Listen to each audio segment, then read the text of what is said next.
मृदंगिया मृदंग बजा रहा है और आज की कहानी इसी मृदंगिया की कहानी है। उसके जीवन की कहानी, उसके जीवन में आए लोगों की कहानी। ये कहानी है फणीश्वरा रेणु की कहानी, रसप्रिया। रसप्रिया कहानी रेणु ने 1955 में लिखी थी। इस कहानी को पढ़ते हुए जानिए गांव के बारे में, लुप्त होती कलाओं के बारे में, जाति प्रथा के बारे में और जाति प्रथा के चंगुल में फंसे हुए दो प्रेमियों के बारे में। प्रेमिका को नहीं मालूम है कि जाति का सवाल है, लेकिन प्रेमी तो जानता है ना कि जाति का सवाल है। और बार बार ये बात उसके जीवन में आती है, कई कई बार। जरा देखें क्या कहता है हमारा पचकौड़े मृदंगिया, क्या कहते हैं रेणु अपनी इस कहानी रसप्रिया में। बड़ी मार्मिक प्रेम कहानी है।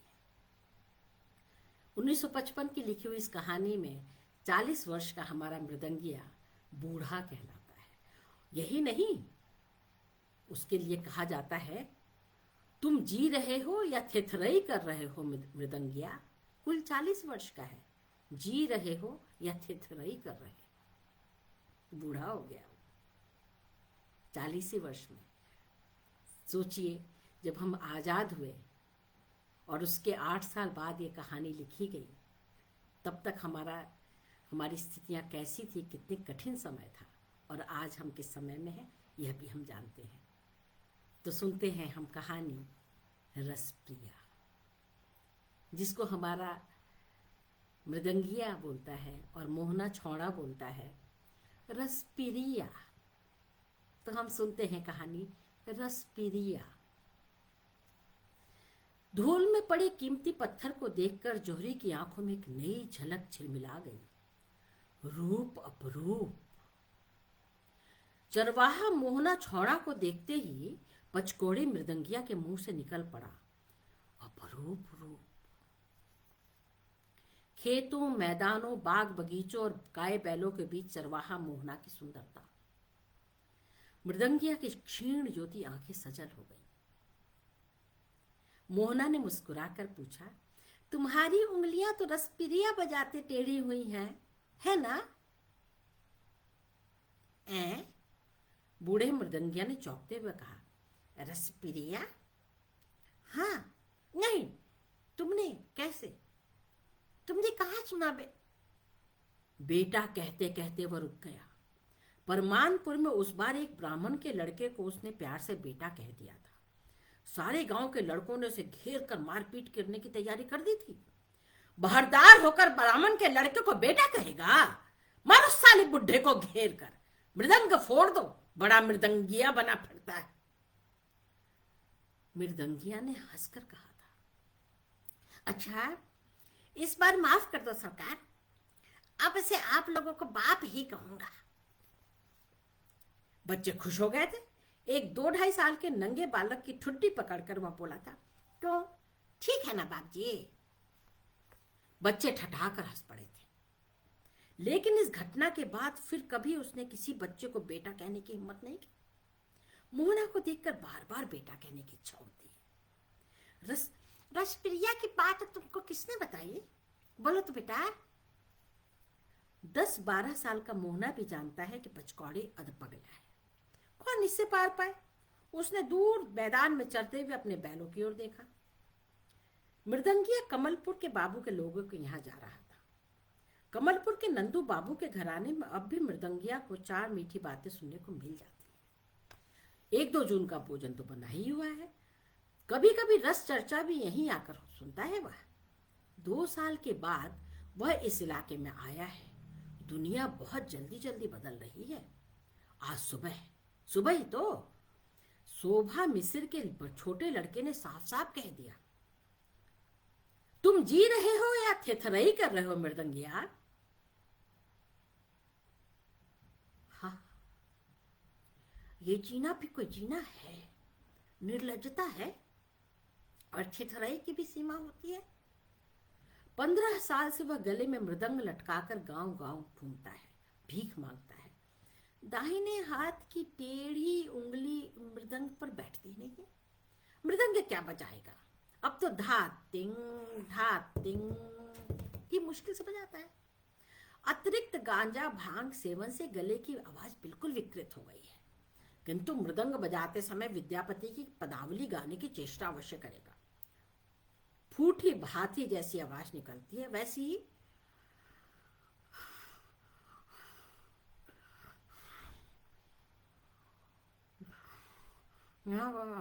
रागिनी। 15-20 साल पहले तक विद्यापति नाम की थोड़ी पूछ हो जाती थी। शादी ब्याह यज्ञ उपनयन मुंडन छेदन आदि शुभ कार्यों में विद्यापतिया मंडली की बुलाहट होती थी।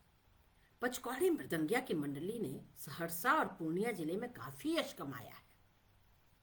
पचकौड़ी मृदंगिया को कौन नहीं जानता, सभी जानते हैं वो अधपगला है। लेकिन गांव के बड़े बूढ़े कहते हैं, क्या कहते हैं सुनिए तो, अभी भी कहते हैं, अरे पचकौड़ी मृदंगिया, अरे उसका भी एक जमाना होता था।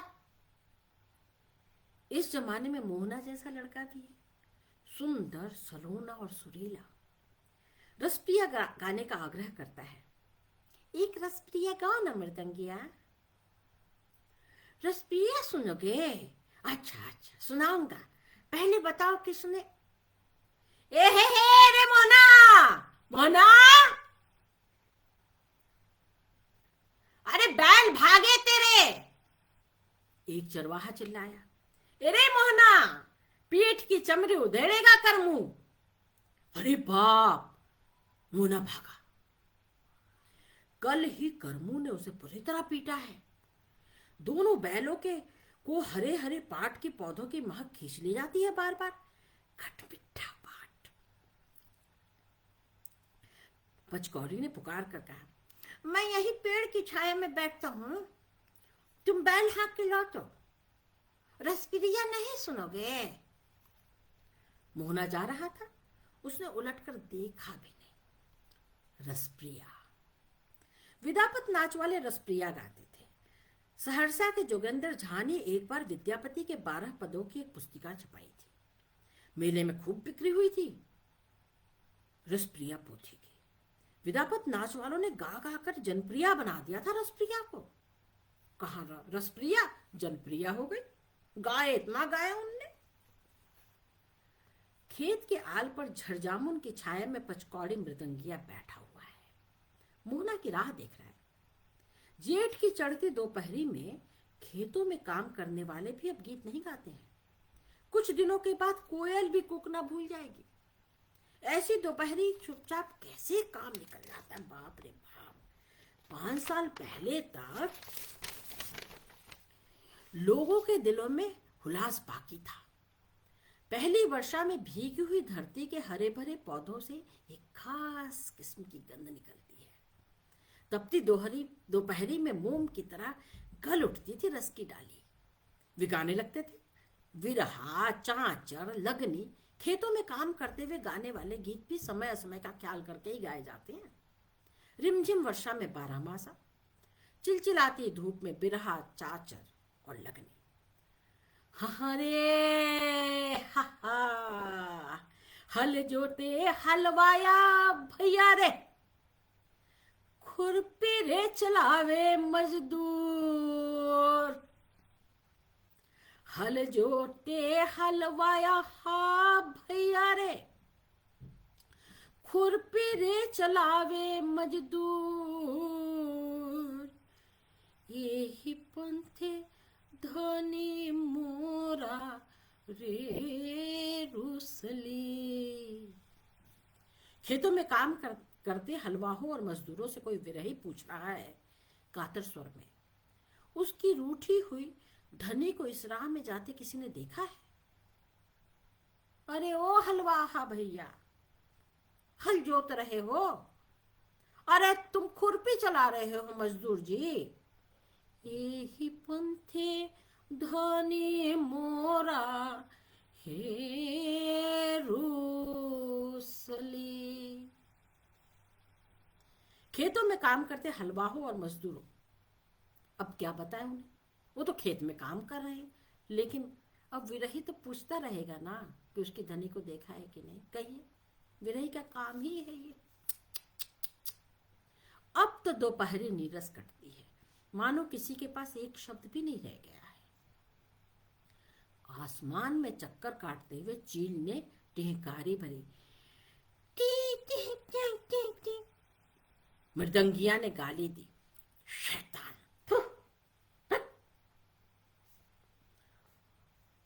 उसको छेड़कर मोहना दूर भाग गया है। वह आतुर प्रतीक्षा कर रहा है, जी करता है दौड़कर उसके पास चला जाए। दूर चलते हुए मवेशियों के झुंड की ओर बार बार बेकार देखने की चेष्टा करता है। सब कुछ धुंधला।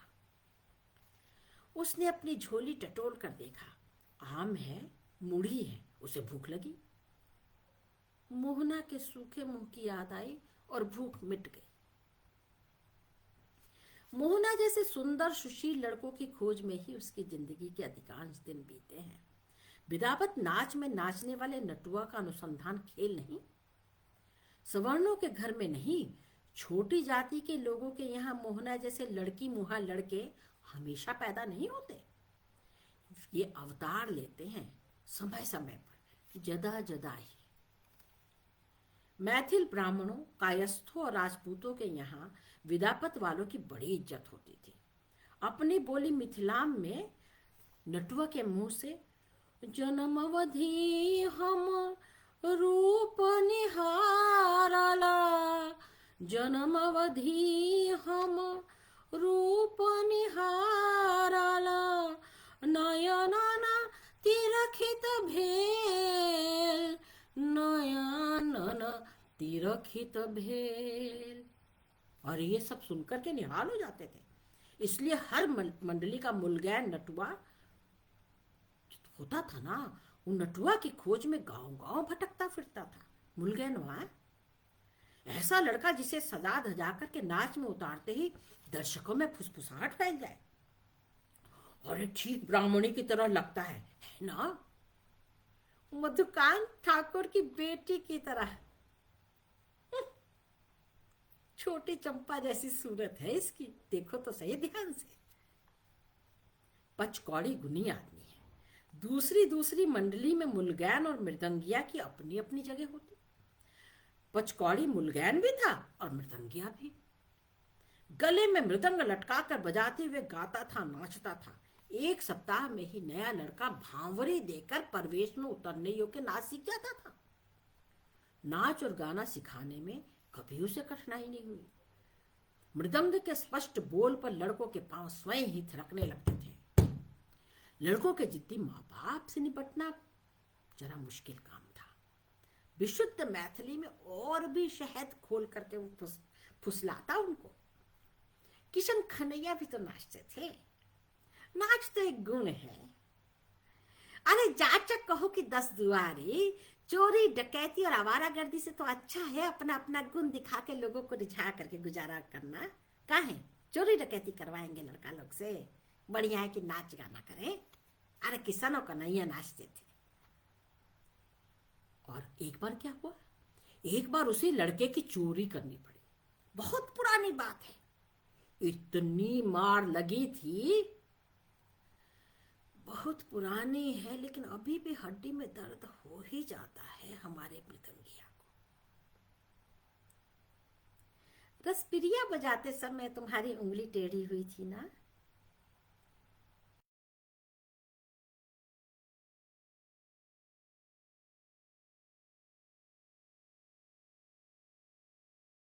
टकटकी लगाकर देखने लगा। गुणवान मर रहा है। धीरे धीरे तिल तिल कर वह खो रहा है। लाल लाल होठों पर बीड़ी की कालिख लग गई है। पेट में तिल्ली है जरूर। मृदंगिया वैद्य भी है। एक झुंड बच्चों का बाप धीरे धीरे एक पारिवारिक डॉक्टर की योग्यता हासिल कर ही लेता है। उत्सवों के बासी टटका भोजन की प्रतिक्रिया कभी कभी बहुत बुरी होती। मृदंगिया अपने साथ नमक सुलेमानी, चानमार पाचन और कुनैन की गोली हमेशा रखता था। लड़कों को सदा गर्म पानी के साथ हल्दी की बुकनी खिलाता। पीपल, काली मिर्च, अदरक वगैरह को घी में भून करके सुबह शाम चटाता। गर्म पानी। पोटली से मूढ़ी और आम निकालते हुए मृदंगिया बोला, हाँ गर्म पानी, तेरी तिल्ली बढ़ गई है, गर्म पानी पियो। यह तुमने कैसे जान लिया? फारबिसगंज के डॉक्टर बाबू है ना, वो भी यही कह रहे थे, तिल्ली बढ़ गई है, दवा। आगे कहने की जरूरत नहीं। मृदंगिया जानता है मोहना जैसे लड़कों के पेट की तिल्ली चिता पर ही गलती है। क्या होगा पूछ कर कि दवा क्यों नहीं करवाते? मालूम है, माँ कहती है हल्दी की बुकनी के साथ रोज गर्म पानी पियो, तिल्ली गल जाएगी। मृदंगिया ने मुस्कुराकर पूछा, बड़ी सियानी है तुम्हारी माँ। केले के सूखे पत्तल पर मूढ़ी और आम रखकर उसने बड़े प्यार से कहा, आओ एक मुट्ठी खा लो। आओ बाबू। नहीं, मुझे भूख नहीं। किंतु मोहना की आंखों में रह रहकर कोई झांकता था, मूढ़ी और आम को एक साथ निकल जाना चाहता था। भूखा, बीमार भगवान। आओ खा लो बेटा, रसप्रिया नहीं सुनोगे? मां के सिवा आज तक किसी अन्य व्यक्ति ने मोहना को इस तरह प्यार से कभी परोसे भोजन पर नहीं बुलाया। लेकिन दूसरे चरवाहे देख लें तो मां से कह देंगे, भीख का अन्न। नहीं, मुझे भूख नहीं। मृदंगिया अप्रतिभ हो जाता है, उसकी आंखें फिर से सजल हो जाती हैं। मृदंगिया ने मोहना जैसे दर्जनों सुकुमार बालकों की सेवा की है। अपने बच्चों को भी शायद वह प्यार नहीं दे सकता उतना। और अपना बच्चा, अपना पराया। अब तो सबके सब अपने और सबके सब पराए। मोहन, कोई देख लेगा तो क्या होगा? मां से कह देगा, तुम भीख मांगते हो ना? हैं? कौन भीख मांगता है? मृदंगिया के आत्मसम्मान को इस भोले लड़के ने बेवजह ठेस लगा दी। उसके मन की झांपी में कुंडलीकार सोया हुआ सांप फन निकाल कर फुफकार उठा, ऐसा ना, ऐसा तमाचा मारेंगे कि। ये गाली क्यों देते हो? मोहना ने डरते डरते प्रतिवाद किया। वह उठ खड़ा हुआ। पागलों का क्या विश्वास। आसमान में उड़ती हुई चील ने फिर टहकारी भरी। मोहना, मृदंगिया की आवाज गंभीर हो गई। मोहना जरा दूर जाके खड़ा हो गया। किसने तुमसे कहा कि मैं भीख मांगता हूं? मृदंग बजाकर पदावली गाकर लोगों को रिझा कर पेट पालता हूं। हैं? तुम ठीक ही कहते हो के? भीख का ही अन्न है यह, भीख का ही फल है यह। मैं नहीं दूंगा। नहीं, मत खाओ, बैठो, रस पी लिया सुना देता। मृदंगिया का चेहरा धीरे धीरे विकृत हो रहा है। आसमान में उड़ने वाली चील अब पेड़ की डाली पर जा बैठी है। मोहना डर गया। एक डग, दो डग, 1.5 दौड़, वह भागा। 1 बीघा दूर जाकर उसने चिल्लाकर कहा, डायन ने बाण मारकर तुम्हारी उंगली टेढ़ी कर दी है। झूठ क्यों कहते हो कि रसप्रिया बजाते में टेढ़ी हुई? हैं? कौन है ये लड़का? कौन है ये मोहना? रमपतिया भी कहती थी डायन ने बाण मार दिया है। मोहना, मोहना ने जाते जाते चिल्लाकर कहा, करेला, करेला। अच्छा, तो मोहना यह भी जानता है कि मृदंगिया करेला कहने से चिढ़ता है। कौन है यह मोहना? मृदंगिया आतंकित हो गया। उसके मन में एक अज्ञात भय समा गया। वह थर थर कांपने लगा।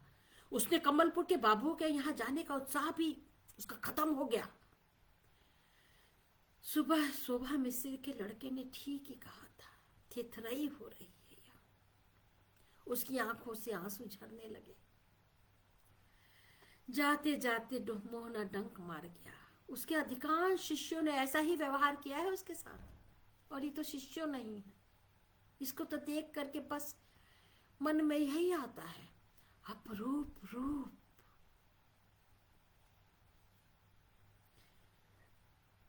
जब शिष्य लोग नाच सीख के फुर्र से उड़ जाने का बहाना खोजते, उसको एक लड़की की बात अब तक याद है।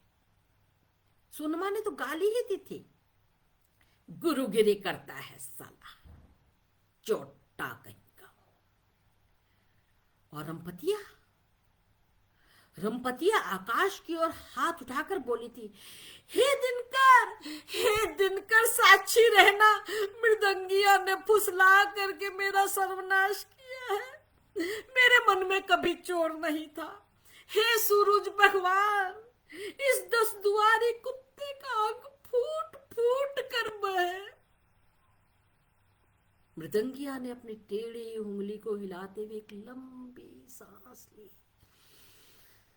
रंपतिया,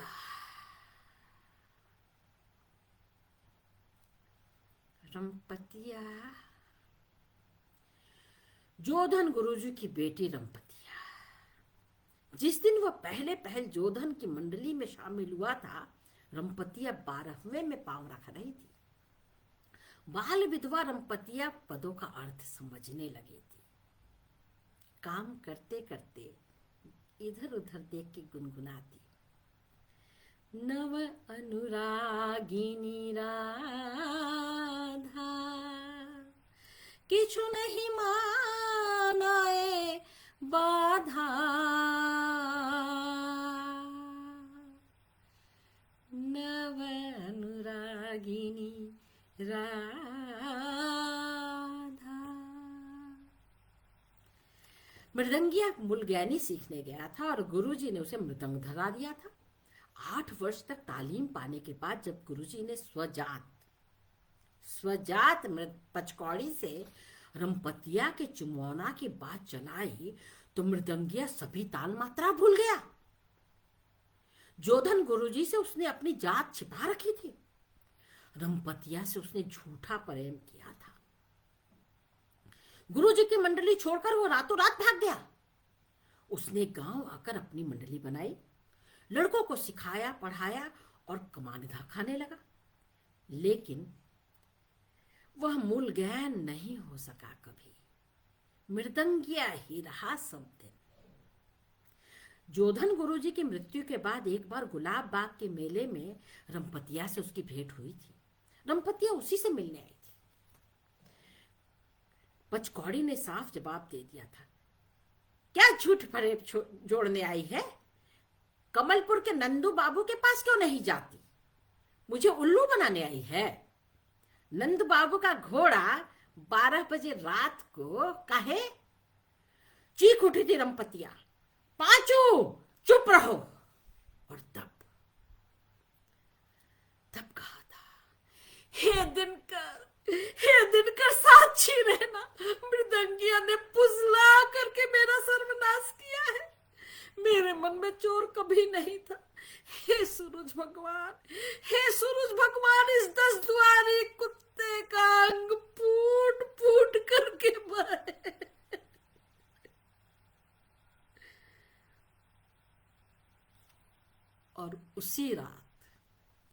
और उसी रात रसप्रिया बजाते समय उसकी उंगली टेढ़ी हो गई थी।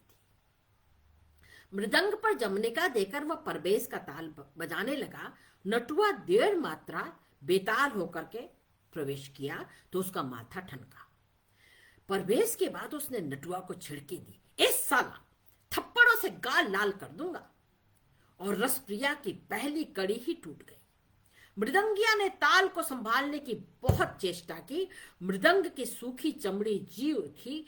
दाहिने पर पूरे पर लावा फरही फूटने लगे और ताल कटते कटते उसकी उंगली टेढ़ी हो गई। झूठी टेढ़ी उंगली। हमेशा के लिए पचकोड़ी की मंडली टूट गई। धीरे धीरे इलाके से विद्यापति नाच उठ गया। अब तो कोई विद्यापति की चर्चा भी नहीं करते हैं। क्या करें? धूप पानी से परे पचकौड़ी का शरीर ठंडी महफिली में पनपा था। बेकार जिंदगी में मृदंग ने बड़ा काम किया। बेकारी का एकमात्र सहारा मृदंग। आहा, बेकारी का एकमात्र सहारा मृदंग। एक युग से वह गले में मृदंग बजाकर भीख मांग रहा है।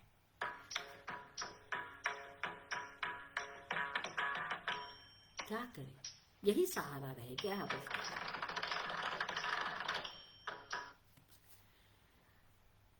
वह एक आम उठाकर चूसने लगा, लेकिन लेकिन लेकिन मोहना को डायन की बात कैसे मालूम हो गई है? मोहना डायन के बारे में कैसे कहता था? उंगली टेढ़ी होने की खबर सुनकर रंपतिया दौड़ी आई थी। घंटों उंगली को पकड़ के रोती रही। हे दिनकर, किसने इतनी बड़ी दुश्मनी की? उसका बुरा हो। मेरी बात लौटा दो भगवान, सूरज देव मेरी बात लौटा दो। गुस्से में कही गई बात। नहीं नहीं पांचू, मैंने कुछ भी नहीं किया है। जरूर किसी डायन ने बाण मार दिया है। मृदंगिया ने आंखें पोंछते हुए ढलते सूरज की तरफ देखा। इस मृदंग को कलेजे से सटाकर रंपतिया ने कितनी रातें काटी है। मृदंग को उसने अपनी छाती से लगा लिया। पेड़ की डाली पर बैठी हुई चील ने उड़ते हुए जोर से कुछ कहा। टिक टिक टिक। इस साला, उसने चील को गाली दी। तंबाकू चुनिया के मुंह में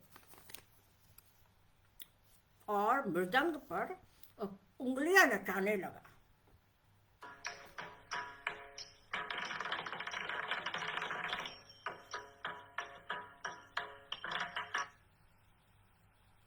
पूरी जमनिका वह नहीं बजा सका, बीच में ही ताल टूट गया। अक्की है हा आ हा हा हा हा। सामने झरबेरी के जंगल के उस पार किसी ने सुरीली आवाज में बड़े समारोह पूर्वक रसप्रिया की पदावली उठाई। अक्की है हा आ हा हा हा हा हा हा। नव वृंदावन नव नव तरुगन नव नव विकसित फूल। नव वृंदावन नव नव तरुगन नव नव विकसित फूल। नवल बसंत नवल मलयालिन मातव नवल नव अतिकूल। कौन है? मृदंगिया के सारे शरीर में एक लहर दौड़ गई। उसकी उंगलियां स्वयं ही मृदंग पर पूरे जोर से थिरकने लगी। गाय बैलों के झुंड दोपहर की उतरती छाया में आकर जमा होने लगे। खेतों में काम करने वालों ने कहा, पागल है, जहां जी चाहा बैठ के बजाने लगता है। बहुत दिन बाद लौटा है। अरे हम तो समझते थे कहीं मर खप गया होगा।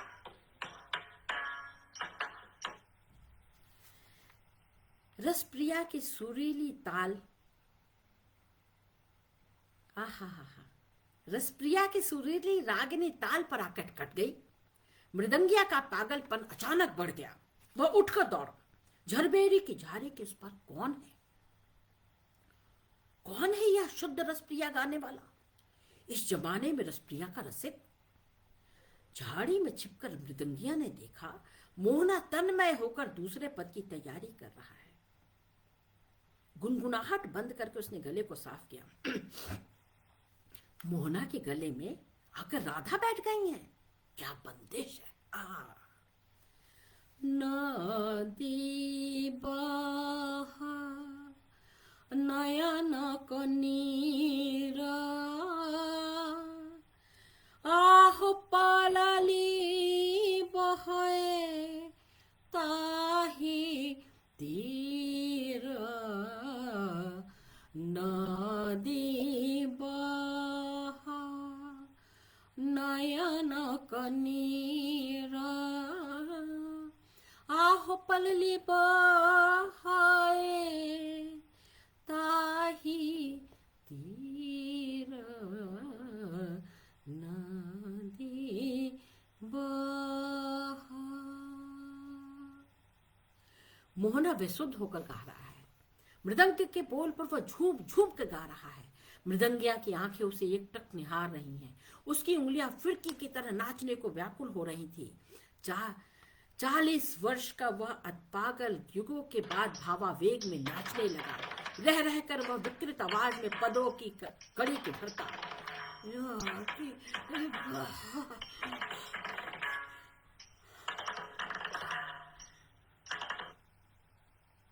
और यहाँ मोहना दोहरा समाया तनु गुने नहीं और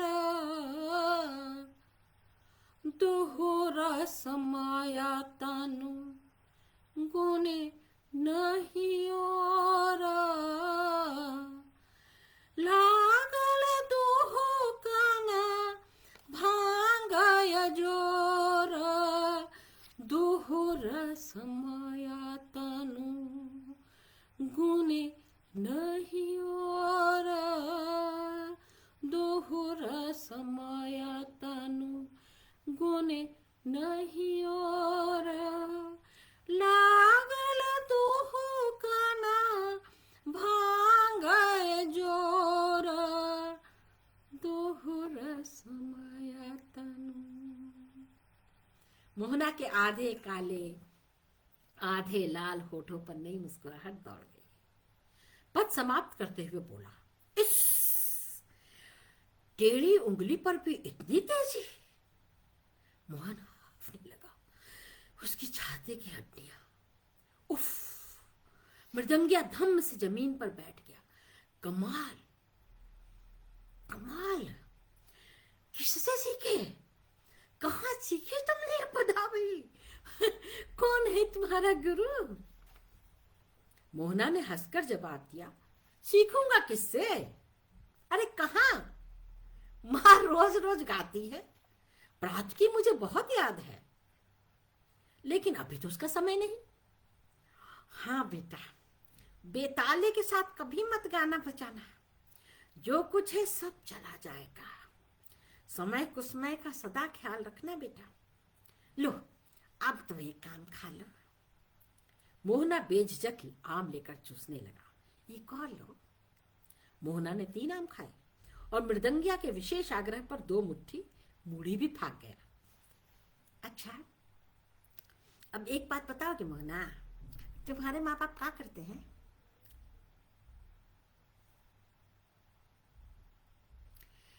मेरे बाप नहीं है, माँ अकेली है। बाबू लोगों के यहाँ कुटाई पिसाई करती है। और तुम नौकरी करते हो किसके यहाँ? कमलपुर के नंदू बाबू के यहाँ। नंदू बाबू के यहाँ? मोहना ने बताया, उसका घर सहरसा में है। तीसरे साल सारा गांव कोसी मैया के पेट में चला गया। उसकी माँ उसे लेकर अपने मम्हर आई है कमलपुर। कमलपुर में तुम्हारी माँ के मामा रहते हैं? मृदंगिया कुछ देर चुपचाप सूर्य की ओर देखता रहा। नंद बाबू, मोहना की माँ। डायन वाली बात तुम्हारी माँ कही थी? हाँ, और यह भी बताई थी कि एक बार सामदेव झा के यहाँ जनेऊ में तुमने गिरधर पट्टी मंडली वाला का मृदंग छीन लिया था। बेताला बजा रहा था, ठीक है ना? मृदंगिया की खिचड़ी दाढ़ी मानो अचानक सफेद हो गई। उसने अपने को संभाल करके पूछा, मुन्ना, तुम्हारे बाबा का नाम क्या है? कौन है तुम्हारे बाबा? अजोधा दास। अजोधा दास? बूढ़ा अजोधा दास, जिसके मुंह में न बोल न आंख में लोर, मंडली में गठरी ढोता था। बिना पैसे का नौकर बेचारा अजोधा दास। बड़ी सियानी है तुम्हारी माँ।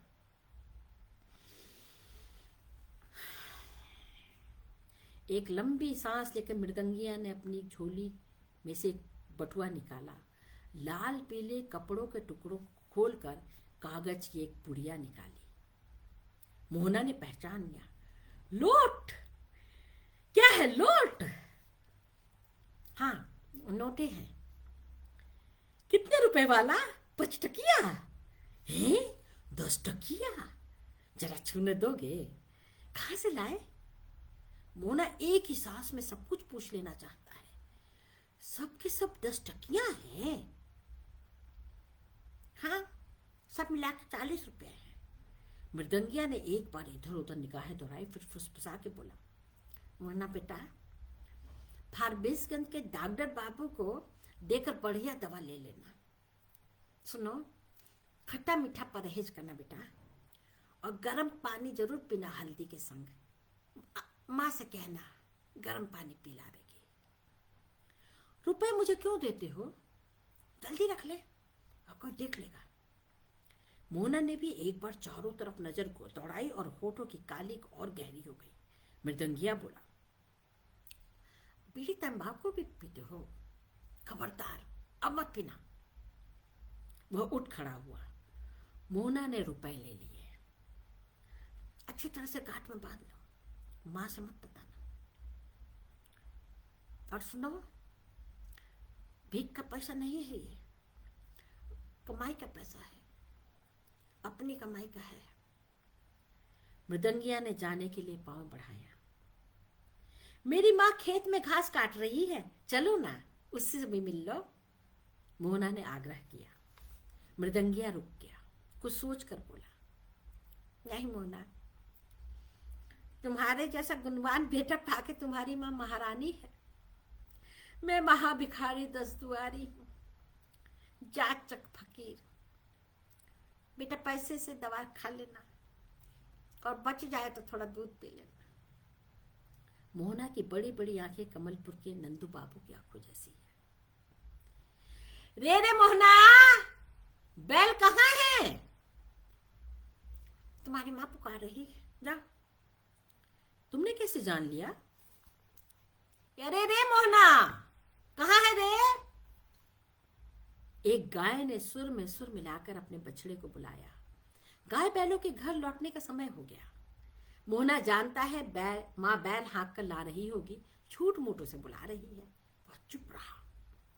जाओ जाओ, माँ बुला रही है, जाओ। और अब से मैं पदावली नहीं गाऊंगा, रसप्रिया नहीं, निर्गुण गाऊंगा। देखो, मेरी उंगली शायद सीधी हो रही है। शुद्ध रसप्रिया कौन गा सकता है आजकल, बताओ तो। अरे चलो मन ससुर जइबो हो रामा। अरे हो रामा, नैहर में आ गया लगाए अब हो रामा के रामा हो। चलो मन ससुराल जइबो हो रामा।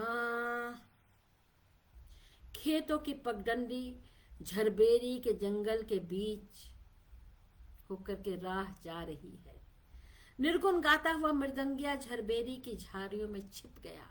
बस आवाज आ रही है, चलो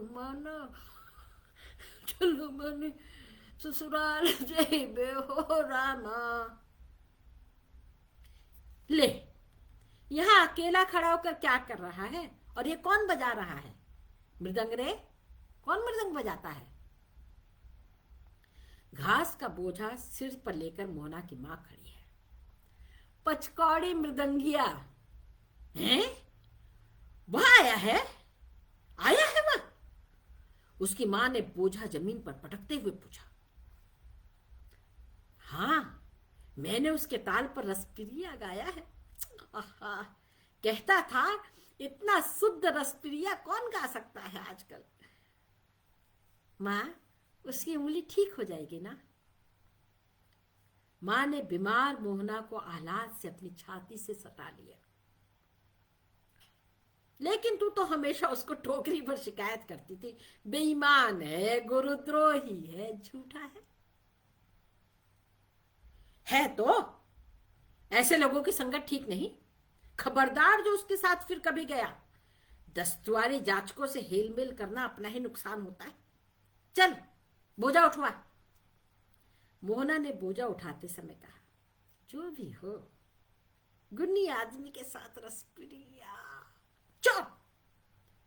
रसप्रिया का नाम मत ले। अजीब है माँ, जब गुस्सा आएगी तो बाघिन की तरह, और जब खुश होगी तो गाय की तरह हुंकारती हुई आएगी और छाती से लगा लेगी। तुरंत खुश और तुरंत नाराज। ऐसा सोचता है मोहना। दूर से मृदंग की आवाज आई, धातिंग धातिंग। मोहना की माँ खेत के ऊबड़ खाबड़ मेड़ पर चल रही थी। ठोकर खाकर गिरते गिरते बची।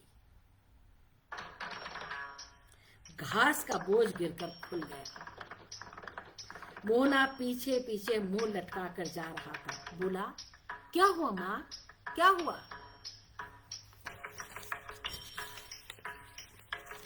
कुछ नहीं, कुछ नहीं। दूर से मृदंग की आवाज आ रही है। जा रहा है, जा रहा है, जाचक जा रहा है, पचकौड़ी जा रहा है।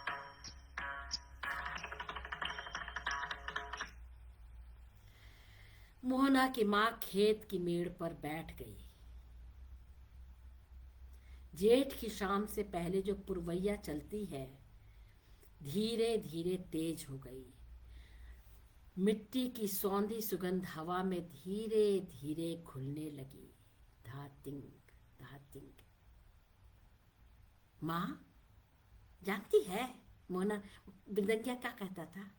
मोहना बोला, क्या कहता था? तुम्हारे जैसा गुणवान बेटा पाकर तुम्हारी माँ धनी है।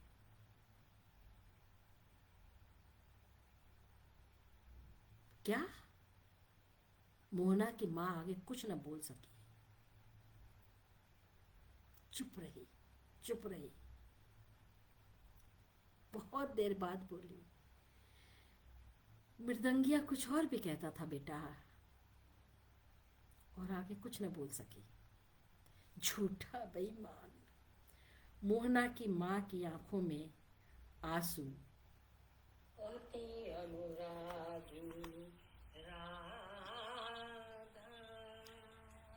आंसू पोंछ के बोली, ऐसे लोगों की संगत कभी मत करना।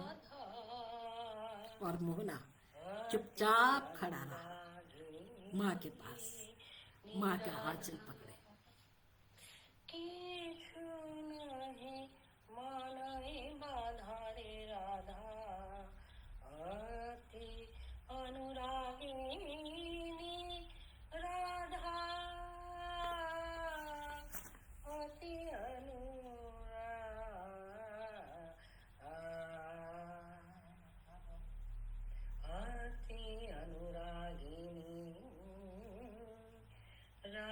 जा रहा है, चला गया शायद, अब कभी नहीं आएगा शायद। लेकिन किशोर अवस्था का प्रेम क्या कभी भुलाता है? राधा